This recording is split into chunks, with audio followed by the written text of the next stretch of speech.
China is the birthplace of tea trees and tea culture in the world. It has the longest history of tea planting and drinking. The technologies of tea planting and harvesting all over the world has been passed directly or indirectly from China. In this lesson, let's walk into the world of tea and learn more about the tea trees. As early as the Tang Dynasty, Lu Yu said in his The Classic of Tea, "Tea is a good wood in the south." Good wood is a eulogy referring to characteristics of tea trees. Lu Yu used a series of metaphors to describe tea trees. Its tree looks like melon reed. Leaves are like gardenias. Flowers are like white bushes. Fruit is like palms. Stem is like cloves, and root looks like walnuts. The name of the tea plant in modern botany is Camellia sinensis, in which sinensis is Latin, meaning China. The tea tree is an evergreen, woody perennial shrub of the genus Camellia, which thrives in subtropic and highland tropic regions. Camellia sinensis is one of the genus Camellias, over 80 species. In natural conditions, tea grows into the trees about 30 feet high, 90 meters. Generally, tea trees are divided into 3 types: arbor, minor arbor, and shrub. The arbor type of tea trees can reach about 20 meters high, and the minor arbor type can grow 4 to 6 meters high. The shrub type are relatively short, generally 1.5 to 3 meters high, and are widely cultivated and planted in all tea areas in our country. The leaves of tea trees are oval, with serrated edge, 5-petal-like flowers, oblate and triangular fruits, and the seeds are exposed after the fruits are cracked. In spring and autumn, the young leaves of tea trees can be plucked to make tea. The seeds can be squeezed out, and the wood can be used for carving. Tea trees originally grow in the wild. Later, they are cultivated by mankind. Because of the life habits of preferring warmth, dampness, and shade, tea trees have been growing in the south of China since ancient times. The growth environment of tea trees has great influence on the quality of tea. Its taste will change if one of the elements alter, like soil, water, climate, or light. Soil is the natural basis for the growth of tea trees. The essential nutrients and water are obtained from the soil. Therefore, the physical-chemical properties of soil have a close relationship with the growth of tea trees. Tea trees are generally grown in the acid soils, in the middle and low mountain areas, in which the soil is mostly sandy low, differentiated by granite, or the purple soil, differentiated by shale, etc.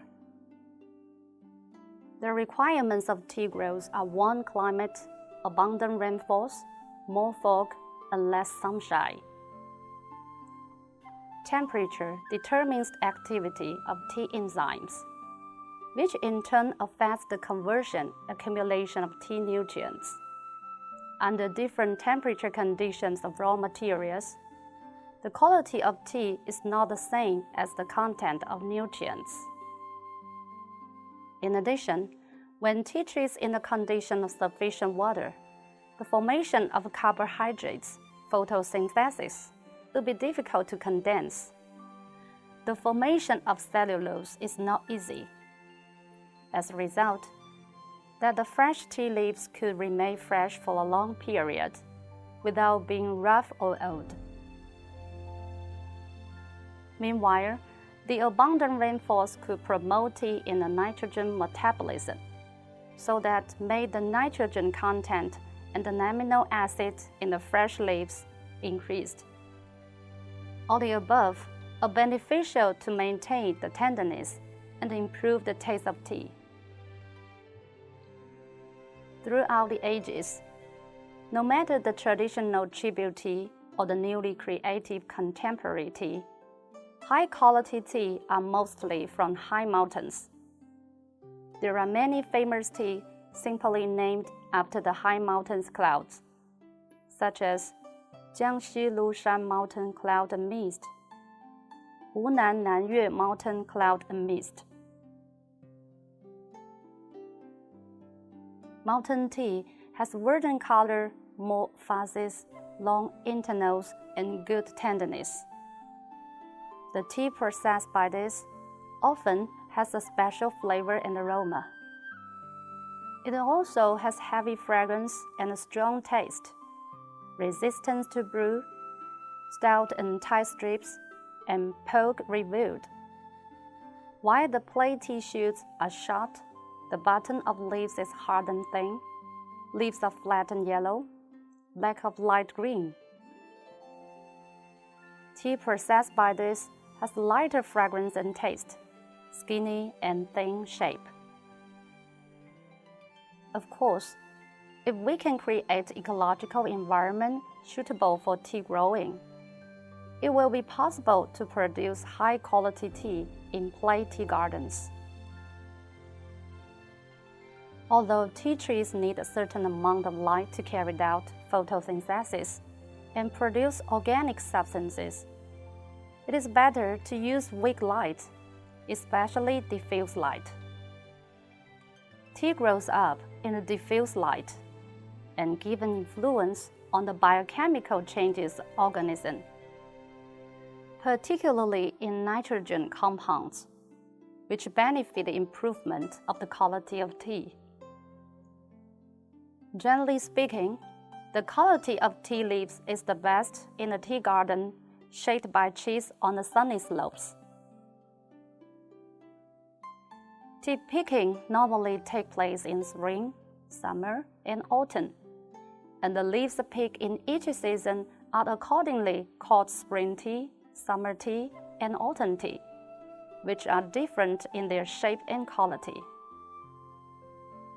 However, summer tea and autumn tea are generally inferior to spring tea in terms of liquor color, taste, and nutrition. Generally speaking, spring tea should be picked around the waking of insects near March 6th and the grain rain near April 20th.